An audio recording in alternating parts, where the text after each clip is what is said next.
Opa, tudo bem? Eu sou o Luiz Camargo e seja muito bem-vindo.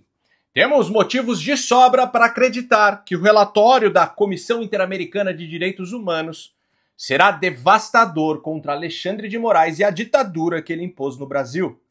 Também, como sabemos, antes da visita da comitiva da OEA, tivemos as denúncias de Mike Pence, que expôs para o mundo como o dinheiro do pagador de imposto americano através da USAID ajudou a trazer o Lula de volta para a cena do crime. Além disso, Donald Trump, através de sua empresa de mídia e a plataforma de vídeos Rumble, entraram com uma ação conjunta em um tribunal federal americano contra Alexandre de Moraes. A pilha de acusações que pesam sobre o ministro por censura, intimidação, interferência nas eleições brasileiras aumenta a cada dia, deixando claro que outros processos virão na esteira deste. O ministro já nem pode mais ir para os Estados Unidos, pois pode ser preso por algum juiz federal. Diante de todos esses fatos, ainda assim Alexandre de Moraes resolveu dobrar a aposta.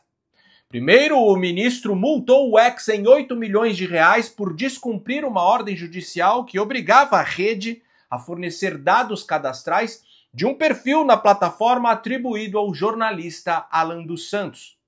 Elon Musk não enviou as informações. Alexandre de Moraes ataca novamente e manda a empresa X recolher todos os meus dados pessoais, dados privados. E como o X, antigo Twitter, não se sujeitou a esse desmando do Alexandre de Moraes então multou a empresa, com seu CNPJ brasileiro, a pagar 8 milhões de reais. Eu sei que eu sou gostoso, Alexandre, mas 8 milhões? Depois, Alexandre de Moraes resolveu bloquear o Rumble e multar a empresa, visto que a plataforma não apontou um representante oficial no Brasil.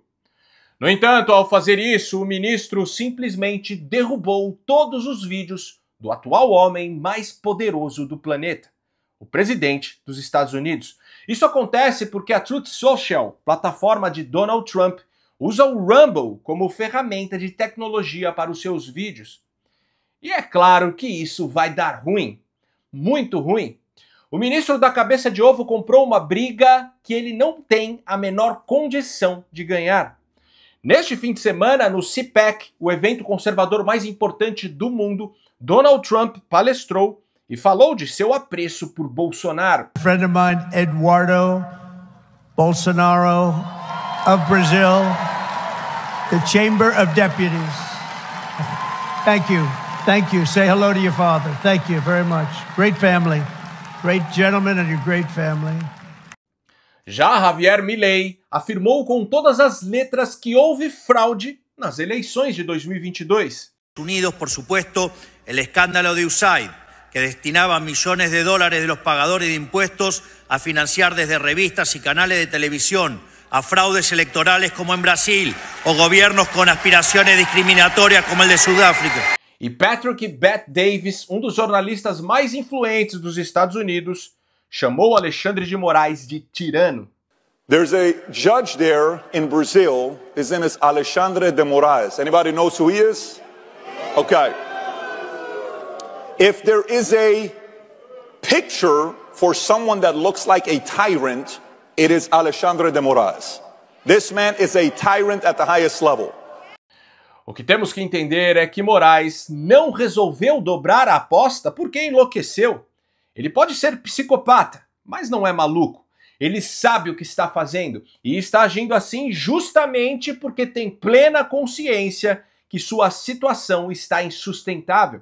Ele resolveu seguir um caminho, se perdeu e não tem mais como voltar. Se ele recuasse agora de sua empreitada autoritária, não mudaria nada as consequências que ele sabe que vai sofrer por ter ido longe demais. O recuo não aliviaria em nada sua situação, pelo contrário, seria como uma confissão de seus crimes. Diante disso, ele preferiu partir para o ataque, para tentar causar algum estrago no pouco tempo que lhe resta. Então se prepare que nos próximos dias provavelmente veremos uma escalada da ditadura. Provavelmente teremos mais censura, perseguições, aberturas de novos inquéritos ilegais, prisões de inocentes e quem sabe até a prisão preventiva de Jair Bolsonaro. Mas calma que este é apenas o prenúncio de sua queda. E a queda será gigante. E é exatamente isso que vamos analisar com mais profundidade no vídeo de hoje. Mas antes, já vai mandando aquele like esperto no vídeo. Deixe também um comentário qualquer, nem que seja só um alô mesmo, pois isso faz com que a plataforma entregue o vídeo para mais pessoas. Aproveita também e confere se você continua inscrito no canal. Aciona o sininho das notificações. E se for novo por aqui, me dê essa moral e se inscreva no canal. Pessoal, imagine se não existissem mídias alternativas como esta. Imagine se fôssemos dependentes apenas da imprensa tradicional para nos mantermos informados. Quando essa quadrilha que tomou o nosso país de assalto fala em regulamentação das redes sociais, é justamente para que apenas a grande mídia tenha o monopólio da informação. E como a gente sabe, esta é comprada com as verbas estatais. Nenhuma ditadura pode prosperar se primeiro não cooptar os meios de comunicação, pois a nossa única arma contra a tirania do governo é a disseminação da verdade. Por isso, seu apoio ao jornalismo independente é fundamental. Eu queria de coração agradecer a todos os seguidores que patrocinam este canal através do Apoia-se e do Pix. Tenham em mente que cada um que apoia de alguma forma mídias alternativas como este canal está contribuindo para a disseminação de informações que o regime vigente neste país queria a qualquer custo nos impedir de acessar. Bom, para quem não sabe, em 2022, justamente o ano das eleições, após Alexandre de Moraes se reunir com representantes das principais plataformas de redes sociais, este canal e muitos outros, como a Jovem Pan e a Revista Oeste, foram sumariamente desmonetizados.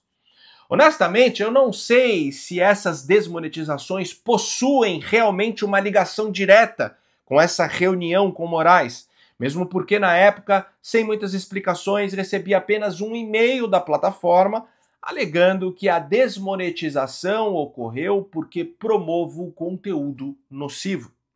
O fato é que desde então, mesmo sem ganhar um centavo da plataforma, eu não parei de fazer conteúdo. Espero que um dia a monetização deste canal possa voltar, assim como voltou a da Jovem Pan e a da Revista Oeste. Mas enquanto isso não acontecer, este nosso meio de comunicação aqui depende de você para continuar existindo. Sendo assim, se você acha meu trabalho importante, se você gostaria de mais conteúdo semanal aqui, considere ajudar a manter esse canal em plena atividade, se tornando um patrocinador. Você pode fazer isso de duas maneiras: contribuindo com qualquer valor através do nosso Apoia-se. O link está aqui na descrição do vídeo, também fixado no primeiro comentário. Ou você pode contribuir através do Pix.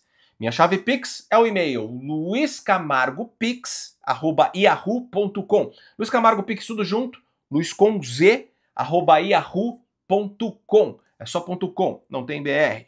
Se desejar, dê um pause aí no vídeo para fazer a sua contribuição. Eu ficarei imensamente grato. Afinal, agora eu só posso contar com você. Feito? Então vamos lá. Bom, primeiro vamos falar da delação de Mauro Cid, que tomou conta da imprensa na semana passada. E basicamente, tudo que você precisa saber é que o juiz, que é uma das vítimas e também investigador do caso, ameaçou prender seu investigado e punir sua família caso não confessasse a verdade que ele queria ouvir. Porque essa audiência foi convocada como mais uma tentativa de permitir ao colaborador que preste as informações verdadeiras. Já há o pedido da Polícia Federal, já há o parecer favorável da Procuradoria-Geral da República pela imediata decretação da prisão, do retorno à prisão do colaborador. Então, aqui é importante, e exatamente por isso, a fim de possibilitar uma reflexão maior do colaborador com seus advogados, para que esclareça omissões, contradições na sua colaboração, sob pena não só da decretação de prisão, como também da cessação da consequente rescisão da colaboração, e eventual rescisão englobará, inclusive, a continuidade das investigações e responsabilização do pai do investigado, de sua esposa e de sua filha maior. Vamos ler o que a legislação brasileira define como crime de tortura. 1. Constranger alguém com emprego de violência ou grave ameaça, causando-lhe sofrimento físico ou mental. A. Com o fim de obter informação, declaração ou confissão da vítima ou de terceira pessoa. B. Para provocar ação ou omissão de natureza criminosa. C. Em razão de discriminação racial ou religiosa. 2. Submeter alguém sob sua guarda, poder ou autoridade com emprego de violência ou grave ameaça a intenso sofrimento físico ou mental, como forma de aplicar castigo pessoal ou medida de caráter preventivo. Pena: reclusão de 2 a 8 anos. Se o PGR fosse um sujeito idôneo e comprometido com as obrigações de seu cargo, ele teria dado voz de prisão para Alexandre de Moraes assim que ele ameaçou Mauro Cid. Mas Paulo Gonet, como a gente sabe, é um pau-mandado. Foi indicado ao cargo por Lula por recomendação de Gilmar Mendes e do próprio Moraes. Só que as anomalias jurídicas deste caso não param no fato do juiz ter cometido o crime de tortura de forma flagrante. Por lei, um magistrado não pode ter qualquer ligação com um caso, pois do contrário não tem como garantir a imparcialidade do processo. E como sabemos, Alexandre de Moraes foi um dos alvos do suposto plano golpista. Um juiz também não pode interrogar um réu ou um investigado, muito menos participar de uma delação premiada. Pela lei, o juiz só analisa voluntariedade, legalidade e homologa. Colher depoimento é função da polícia. Apenas um policial ou um procurador de justiça que podem inquirir o colaborador de uma delação premiada. Como muito bem disse o Deltan Dallagnol, se você fizer uma pesquisa, não encontrará nenhum vídeo de delação na Lava Jato em que o depoimento tenha sido colhido por Moro ou outro juiz. E claro, todos os processos relacionados ao 8 de janeiro deveriam tramitar na primeira instância, jamais no Supremo, visto que os investigados não possuem foro privilegiado. No 8 de janeiro, Bolsonaro já não era mais presidente. Como a gente sabe, Lula foi julgado e condenado em todas as instâncias. Este é o devido processo legal que, neste caso do 8 de janeiro, não está sendo garantido aos réus, investigados e condenados. A denúncia que o PGR do Lula fez contra Bolsonaro é um ataque direto à democracia e à liberdade, visto que foi 100% baseada na delação de Mauro Cid, que, como vimos, é processualmente nula. Se trata de uma anomalia jurídica sob qualquer perspectiva que se analise. Vamos assistir à opinião de Gilmar Mendes sobre as delações premiadas da Lava Jato, que, ao contrário de Mauro Cid, cumpriram todas as normas legais. Porque as pessoas só eram soltas, ministro Fachin, liberadas depois de confessarem e fazer acordo de leniência. Isto é uma vergonha e nós não podemos ter esse tipo de ônus. Coisa de pervertidos. Claramente se tratava de prática de tortura.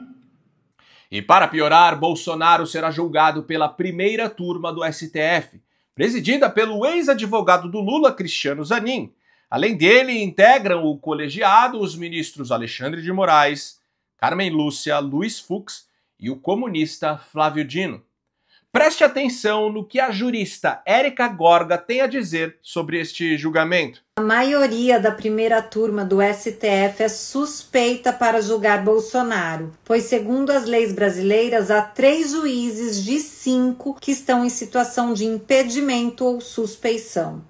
O ministro Alexandre de Moraes é apontado na denúncia do PGR como vítima do planejamento Punhal Verde-Amarelo, o suposto plano para assassinar Moraes. Assim, pelo artigo 252, inciso 4º do Código de Processo Penal, enquanto vítima, Moraes é diretamente interessado no feito e, por isso, não pode julgar Bolsonaro. O ministro Flávio Dino não pode julgar Bolsonaro, Bolsonaro é acusado de ser suposto líder e mandante dos atos de 8 de janeiro. Flávio Dino era ministro da Justiça na época, inclusive tendo responsabilidade objetiva de preservar as filmagens das câmeras dos prédios invadidos da Praça dos Três Poderes. Dino poderia, inclusive, ser responsabilizado por negligência pelo extravio das filmagens que se constituíam em provas fundamentais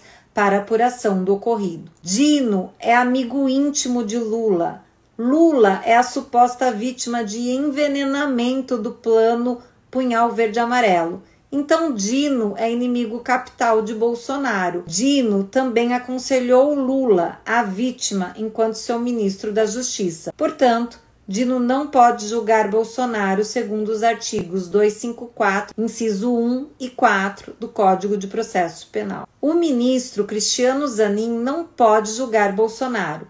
Bolsonaro é acusado de ter liderado o plano de golpe em razão de ter perdido a eleição para Lula. Zanin foi o advogado que possibilitou que Lula concorresse no pleito. Lula e Bolsonaro são publicamente inimigos capitais. Assim, Zanin foi advogado de confiança e aconselhou Lula, a suposta vítima de Bolsonaro. Zanin, por ser conselheiro e amigo íntimo de Lula, a vítima, também é inimigo capital de Bolsonaro e por isso não pode julgá-lo, segundo o artigo 254, inciso 1 e 4 do Código de Processo Penal. Em conclusão óbvia, ululante, a maioria dos ministros da primeira turma está em situação de evidente suspeição e impedimento jurídicos para julgar Bolsonaro. Assim, se esses ministros participarem do julgamento, todo o processo poderá ser considerado nulo a qualquer momento. Bom, a grande verdade é que as acusações de tentativa de golpe de Estado e organização criminosa, além de serem calcadas em uma delação sem qualquer valor jurídico, é totalmente carente de provas concretas. Trata-se de uma narrativa fabricada para criminalizar um adversário político e impedir seu retorno ao poder. Bolsonaro não tem nenhuma chance de votar presidente da República. Agora vai depender da nossa capacidade de construir a narrativa correta. Porque quando se quer dar um golpe, se constrói uma narrativa. Primeiro para construir na mente das pessoas a ideia de que a mentira é verdade e a mentira se tornando verdade. Então você pode aplicar o golpe que você quiser. Veja a cara de Moraes no momento que ele percebe que não teria como sustentar a narrativa do golpe. O senhor mantinha a chama acesa? O senhor acreditava que dava para dar o golpe até o último minuto? Não, senhor. Não, senhor. Eu, na minha opinião particular, não. E até porque eu sabia, se o senhor percebe, se o senhor pegar todas as minhas mensagens antigas, você vai perceber que eu falava, não encontrou fraude, o senhor está preocupando, está procurando, o presidente não vai dar golpe. Assim, se o senhor percebe, todas as minhas mensagens são nesse sentido. E eu estava acompanhando, estava vendo o que estava acontecendo. Até por saber que as Forças Armadas não iam fazer nada. Todo mundo sabe que em 2022... diante de um cenário de regime de exceção instalado pelo STF através de inquéritos ilegais, onde a Constituição passou a ser vilipendiada constantemente, onde jornalistas e influenciadores estavam sendo censurados e desmonetizados nas redes sociais, onde as vozes da direita começaram a ser perseguidas e presas, onde deputados foram caçados por suas opiniões e onde a Corte Eleitoral atuou nitidamente para beneficiar o candidato que foi tirado da cadeia, se cogitou por parte do governo Bolsonaro algum tipo de intervenção embasada em uma interpretação do artigo 142 da Constituição. Agora, se a interpretação é equivocada ou não, é uma outra discussão, e eu não sou jurista para opinar. No entanto, o jurista Ives Gandra foi um dos autores da nossa Constituição. Então, se tem alguém com propriedade para falar sobre um de seus artigos, essa pessoa é ele. Vamos assistir a opinião do Ives Gandra sobre o assunto. O que a Constituição define a esse respeito? Existe o título 5 da Constituição. Como é que é o título 5? Diz o seguinte: da defesa das instituições democráticas e do Estado. Então, a defesa, no momento de crise, que eu chamo de regime constitucional das crises, é o título 5º e não o título 4º, que é da Organização dos Poderes, que vai solucionar o problema. Se houver solicitação de qualquer dos poderes para repor a lei e a ordem, as Forças Armadas teriam que repor naquele ponto, o que vale dizer. Mas eu estou convencido que não vamos chegar a esse ponto. Eu sempre disse nos meus comentários que aquilo foi posto para fazer com que os poderes tivessem consciência da importância daquilo que diz o artigo 2º da Constituição, que deve haver harmonia e independência dos poderes, não os poderes ficarem conflitantes. Só se o conflito for irreversível, impossível de ser solucionado com bom senso, é que as Forças Armadas reporiam naquele ponto, exclusivamente, sem discutir poderes, sem modificar em nada aquela ordem ou aquela lei que foi descumprida. É justamente dentro desta perspectiva de uma possível intervenção baseada em um artigo constitucional que Bolsonaro se reuniu com seus assessores e com os comandantes das Forças Armadas para discutir o assunto e avaliar a hipótese. O CID informa aos envolvidos que o presidente Bolsonaro tinha editado a minuta do chamado decreto golpista para ganhar apoio dos militares. O documento autorizaria o cancelamento da eleição e daria sustentação jurídica ao golpe. Ele entende as consequências do que pode acontecer. Hoje ele mexeu naquele decreto, ele reduziu bastante, fez algo muito mais direto, objetivo e curto e limitado. Mas a demora numa decisão do presidente mexe com os ânimos dos envolvidos no plano de golpe. Nós temos já passagens dos comandos de força. E aí, já vamos passar o comando aqueles que estão sendo indicados para o eventual governo do presidiário. E aí tudo fica mais difícil, cara, para qualquer ação. Eu só espero que o silêncio que esteja acontecendo seja para que passe a ser alguma coisa, porque se realmente não acontecer nada, a gente vai cair num descrédito total. Como podemos ver na própria matéria enviesada da Globo, o repórter narra que a demora na decisão do presidente mexeu com os ânimos dos envolvidos do suposto plano de golpe. Ou seja, Bolsonaro chegou à conclusão que o documento poderia não ter sustentação legal e, como sabemos, a possibilidade de uma intervenção foi logo descartada. E não existe no Código Penal brasileiro o crime de conspiração, senão a Dilma deveria estar presa. Não podemos esquecer que em 2016, a Dilma, fazendo a mesma interpretação que coloca as Forças Armadas como uma espécie de poder moderador, tentou convocar os militares para conter o seu processo de impeachment. Só que o general Vilas Boas, que era o comandante do exército na época, recusou qualquer tipo de ação. E, por sua vez, a Dilma não respondeu criminalmente por essa suposta tentativa de golpe. No ordenamento jurídico brasileiro, existe o crime realizado e o crime tentado. Para caracterizar o crime tentado, ou seja, a tentativa de crime, há que haver o início da execução do crime, mesmo que o crime não venha se consumar. Mas o que está sendo criado no Brasil é o crime de pensamento, que é comum em qualquer ditadura.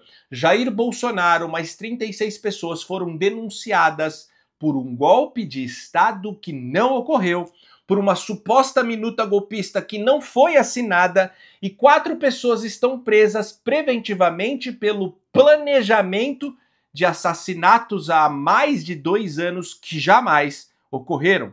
No caso, os assassinatos de Alckmin, Lula e Moraes. Mais uma vez, o juiz do caso aparecendo como vítima. Mas o ponto é que a mera cogitação não configura crime, pois não se pode punir o pensamento ou o planejamento sem a tentativa de execução. Você se lembra do ex-PGR Rodrigo Janot, que declarou que foi armado ao STF com a intenção de matar Gilmar Mendes? E tudo na vida tem limite. E eu cheguei no meu limite. Cheguei no meu limite, fui armado. A minha ideia era que eu ia dar um tiro na cara dele e depois me suicidava. Na antessala do Supremo. E fui armado. E o que dizer do Mauro Iazzi, líder do PCB, que em uma palestra falou de colocar conservadores no paredão? Nós sabemos que você é nosso inimigo, mas considerando que você, como afirma, é uma boa pessoa, nós estamos dispostos a oferecer a você o seguinte: um bom paredão, onde vamos colocá-lo na frente de uma boa espingarda, com uma boa bala, e vamos oferecer, depois de uma boa pá, uma boa cova, né? Com a direita e o conservadorismo, nenhum diálogo, luta. Nenhum dos dois foram alvos de investigação e muito menos foram presos, justamente porque em nosso Código Penal não existe o crime de atos preparatórios. Da mesma forma, não pode existir crime de golpe de Estado ou de abolição violenta do Estado Democrático de Direito quando não houve sequer tentativa de execução do golpe ou da tal abolição. No caso de Bolsonaro, não existem provas, sequer indícios de uma tentativa concreta de golpe, assim como não existe qualquer fala ou mensagem do ex-presidente endossando um golpe.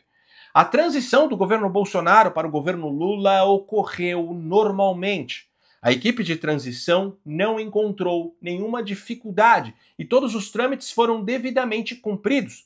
As Forças Armadas também não fizeram nenhum movimento que indicasse aí uma intervenção militar. Inclusive, no dia 28 de dezembro de 2022, Bolsonaro nomeou para comandante do Exército o general escolhido por Lula. Dois dias depois, ele nomeou para os comandos da Marinha e da Aeronáutica também os dois nomes que haviam sido escolhidos por Lula.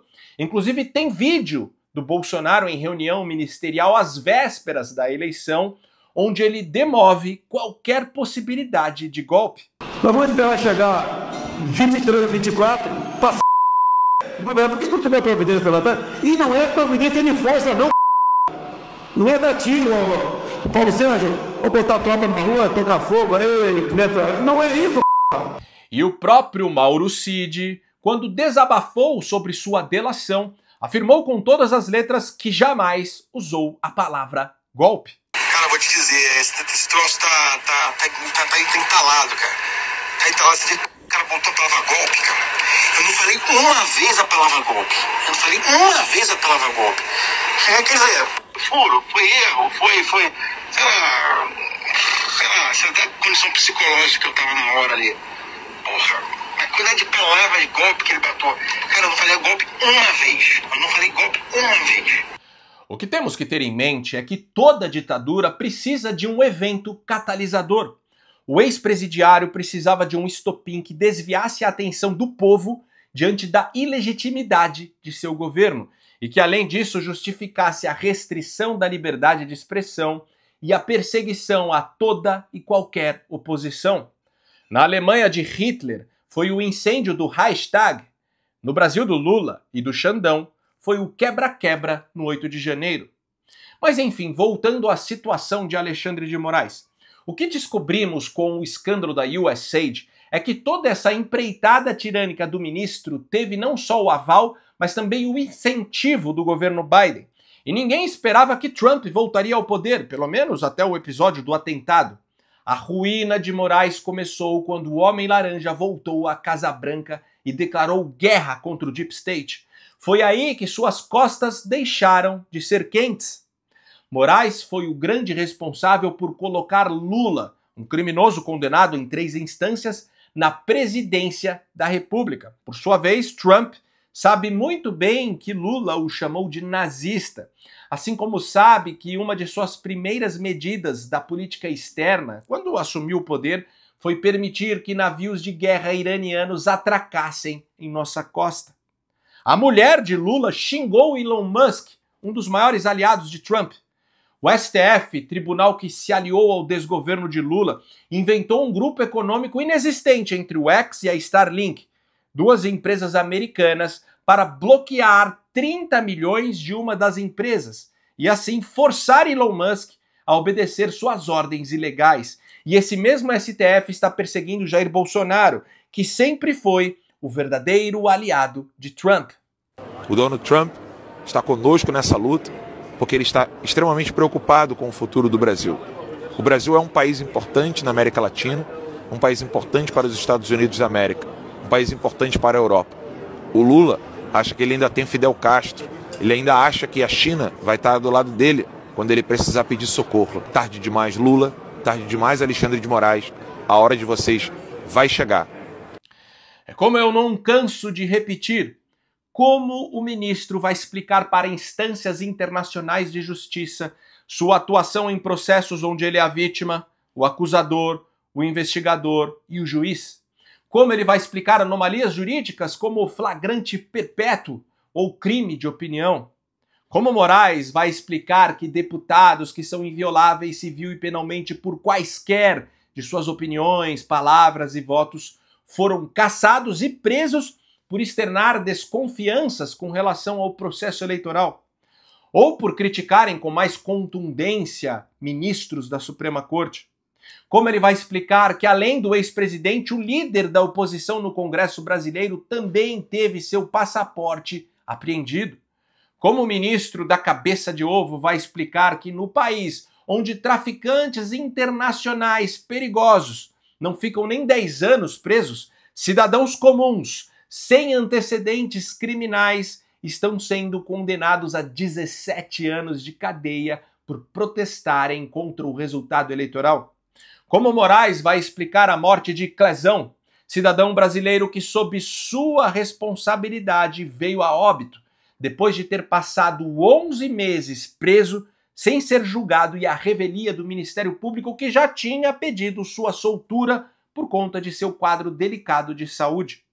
Como Moraes vai explicar para o governo Trump que o regime que ele impôs no Brasil é diferente do regime que Maduro impôs na Venezuela? Aliás, internacionalmente, Moraes já está sendo visto como um ditador, como uma espécie de Nicolás Maduro do Brasil. What do an old woman with a Bible in her hand, an American trillionaire, a former Brazilian president and a European reporter have in common? They were all persecuted by Alexandre de Moraes, the head of Brazil's Supreme Court. Media Truth Studios presents The Fake Judge, the history of a nation in the hands of a psychopath. An independent reporter traveled to 10 countries to collect all the testimonies of Alexandre de Moraes' victims.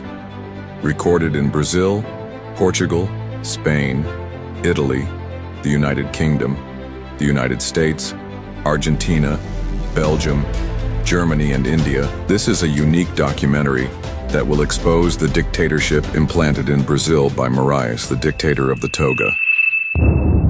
Se você gostou desse vídeo e acha esse tipo de conteúdo importante, considere de verdade ajudar a manter esse canal em plena atividade. Pode ser com qualquer valor. Minha chave Pix é o e-mail luiscamargopix@yahoo.com. Luiz Camargo Pix tudo junto, luiscomz@yahoo.com. Não tem BR. Ou se preferir, o link do nosso apoio-se está aqui na descrição do vídeo. No mais, curte e compartilhe ao máximo esse vídeo. Deixe aqui seu comentário para ajudar no engajamento e me siga em todas as redes sociais, @LuizCamargoVlog. Então, até o próximo vídeo. Valeu!